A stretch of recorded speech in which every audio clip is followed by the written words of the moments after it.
Hola a todos, bienvenidos a una nueva semana al ciclo Gines Educa en Casa. Bueno, hoy antes de meterme en el contenido del vídeo me vais a permitir expresar mi más sincero agradecimiento al Ayuntamiento de Gines y a todo el equipo y la cantidad enorme de voluntarios que hay detrás de esta iniciativa Máscaras de Luz.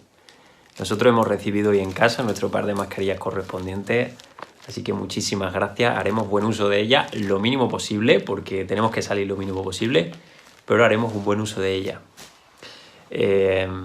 No sé a vosotros, a mí personalmente me da un sentimiento muy agradable el saber que pertenezco a un pueblo, bueno, que en esta situación tan difícil que nos está tocando ahora vivir, pues se crece, nace ese sentimiento de equipo, de colaboración, esa intención de pensar mil y una formas de seguir ayudando a quien pueda necesitarlo, esa gran cantidad de voluntarios que están ahí dando el callo en diferentes tareas.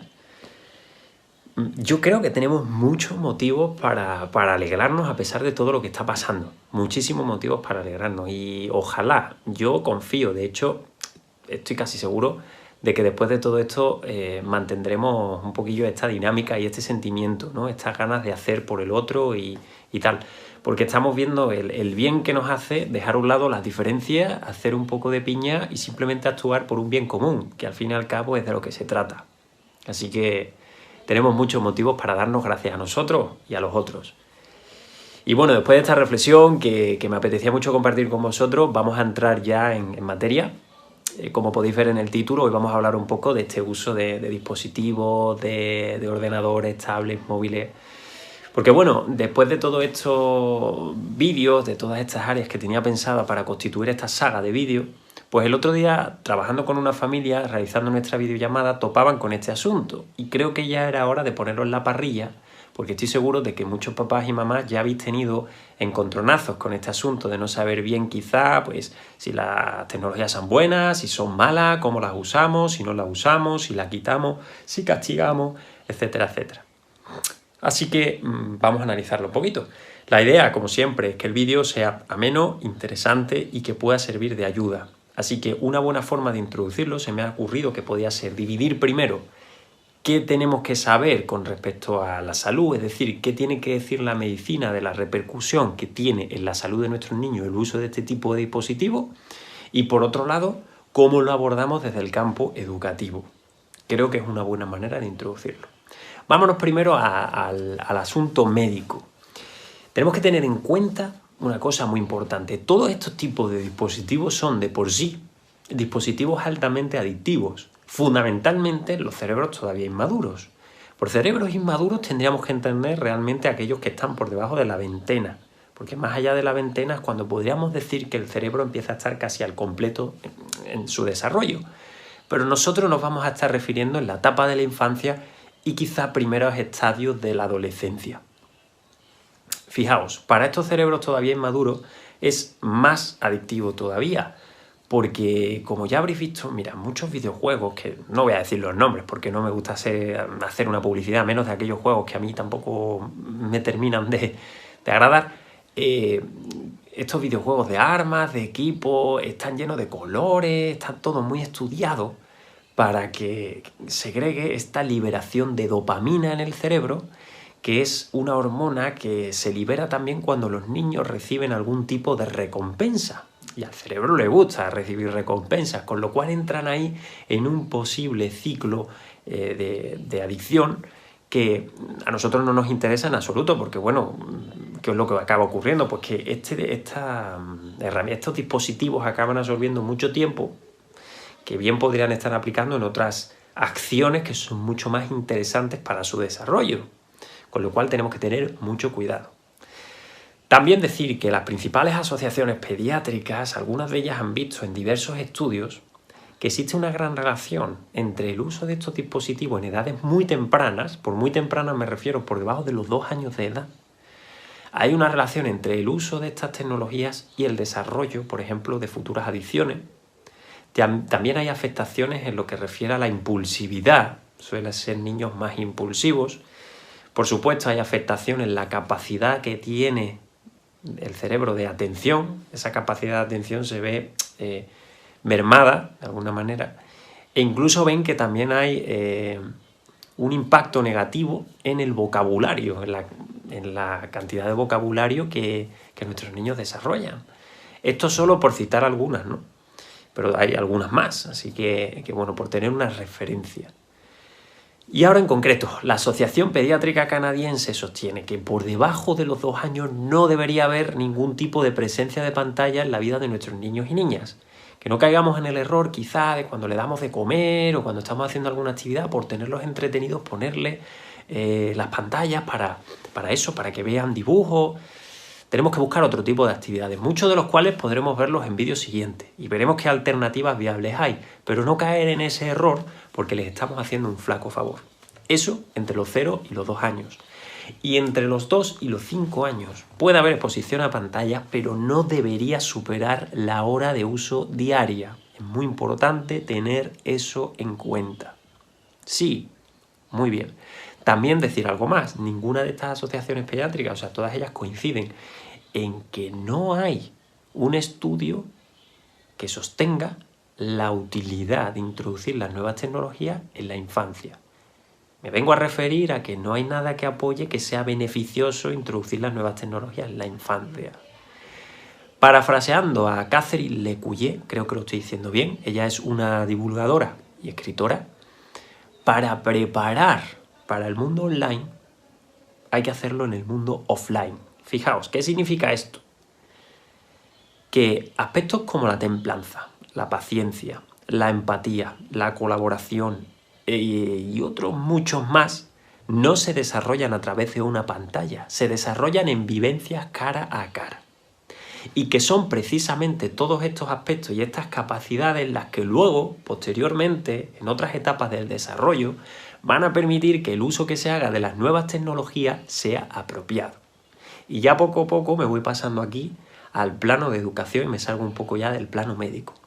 Porque fijaos, ¿quiere decir entonces que las nuevas tecnologías son malas, que han venido a hacer daño, que tendríamos que cerrarnos fuera de mi casa a las nuevas tecnologías? Pues no, claro que no, claro que no. Porque con esta familia su mamá me decía, oye, yo desde que tenía la consola confinada, la tenía desaparecida, aquí no había problema. Claro, muerto el perro se acabó la rabia. Pero yo formulo la siguiente pregunta. ¿Qué va a pasar cuando, por ejemplo, el propio centro escolar proporcione tablet a sus alumnos para tener ese proceso de enseñanza-aprendizaje interactivo? ¿Qué va a pasar cuando vayan a casas de amigos y ellos sí tengan consolas? ¿Creéis que no van a jugar? ¿Qué va a pasar cuando llegue el momento de que tengan un dispositivo móvil? ¿Creéis que ellos no van a investigar? Pues lo que estamos haciendo, si prohibimos el uso de esas tecnologías en casa, es simplemente perder la oportunidad de acompañarlos a ellos en el uso responsable, sano, de estas tecnologías. Así que yo particularmente no tiraría por el camino de la prohibición, tiraría por el camino del uso correcto y efectivo. ¿Cómo podemos hacer esto? ¿Cómo lo podemos llevar a cabo? Pues bien, se trata de formular un acuerdo con ellos. Un acuerdo. Un acuerdo no es una imposición de papá y de mamá. En un acuerdo hay dos partes que hablan. Y un acuerdo efectivo, un acuerdo que ellos van a poder aceptar más fácilmente, es aquel en el que ellos tienen voz y también tienen capacidad de elección. Por ejemplo, vamos a poner una situación. Yo me siento con mis hijos, o con mi hijo, con mi hija, o con mis hijos si tengo más, y hablamos de la importancia de limitar el uso de las nuevas tecnologías, porque si la utilizamos más de la cuenta, pues nos va a afectar negativamente en el cerebro y nos va a ocupar mucho tiempo y nos va a distraer de otras tareas. Muy bien. Así que se propone un uso que no supere pues X tiempo, o quizá vuestra limitación puede ser que se juega 3 veces a la semana, los fines de semana, como queráis plantearlo, pero luego vosotros podéis elegir cómo vais a distribuir ese tiempo. ¿Vais a jugar el tiempo seguido? ¿Lo vais a dividir en varias veces al día? O, por ejemplo, ¿en qué momento del día vais a jugar? ¿Lo vais a hacer, por ejemplo, en la hora de la siesta, en lugar de dormir? Si dormís, si se duerme, ¿lo vais a hacer por la tarde, después de los deberes? Ellos tienen que elegir. Al fin y al cabo se trata de que se haga un uso responsable dentro de los tiempos establecidos. Así que si ellos tienen cierta capacidad de elección, van a ser mucho más proactivos para cumplir con ese acuerdo. Van a estar mucho más encantados de cumplir con ese acuerdo. Y otra cosa importante que no os debería faltar en ese acuerdo, que es abordar todas las posibles situaciones que se puedan dar. Me explico. Le podemos plantear la pregunta de, oye, ¿qué va a pasar una vez que hayamos tomado la decisión de cuándo vamos a jugar, en qué momento, tal? ¿Qué va a pasar si cuando llega el momento y da la hora y ha pasado el tiempo pertinente, tú sigues jugando a la consola? Puedes decir, a mí se me ocurre que podríamos poner un temporizador 5 minutos antes para que sepas que ya va a finalizar la hora, te dé tiempo a cerrar la partida y apagar esto. O se me ocurre que si eso no es así, directamente, cuando ya pase el tiempo y te haya avisado previamente, yo iré y apagaré la videoconsola o el móvil o lo que estemos utilizando. Fijaos, si esto está acordado previamente, no es un castigo, no atenta contra su respeto ni contra su dignidad. Lo estamos dejando confirmado, lo estamos diciendo que esto puede pasar y que estas son las medidas que se pueden tomar. Otra idea creativa que también hablaba con otra familia, con el tema de los móviles. Imaginaos que se lleva a cabo un uso más allá del que se había estipulado. Pues por ejemplo, se puede crear una caja, que eso lo podéis hacer en familia, en la cual esos dispositivos móviles, si el tiempo de uso se ha excedido, el móvil entra en esa cajita y simplemente queda 24 horas en cuarentena. Es decir, el día siguiente no se va a poder hacer uso de ese teléfono móvil. Así que sería una manera también de tener una consecuencia ante haberse saltado ese acuerdo. Y como ideas originales muchísimas más. Mientras estén estipuladas en el acuerdo, se hayan hablado y no se hagan porque yo lo digo, no estamos realizando un castigo, no estamos siendo tampoco injustos, estamos trabajando en que ellos vean la importancia de respetar los acuerdos que se han establecido y de entender que en la vida nuestros actos tienen consecuencias. Es una manera muy sana de enseñarles. Otro aspecto importante antes de terminar este vídeo, por favor, no caigamos en el error de pensar que una vez que se ha hecho ese acuerdo, lo dejamos ahí, por ejemplo, jugando y cuando llegue la hora él solo va a apagar o ella sola va a apagar el dispositivo, tal. No va a pasar.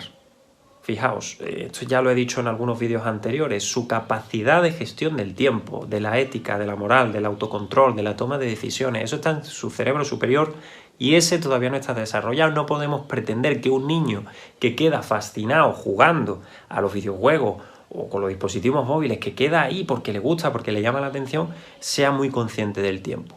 Es necesario que nosotros como padres y madres tengamos ese control y de esta manera estamos contribuyendo a que ese cerebro superior se desarrolle de una manera armónica y poco a poco ellos vayan adquiriendo la autonomía de ser capaces de utilizarlo y finalizarlo por ellos mismos. Como siempre os digo, si tenéis cualquier duda, tenéis mi correo electrónico pmeducadorintegral@gmail.com.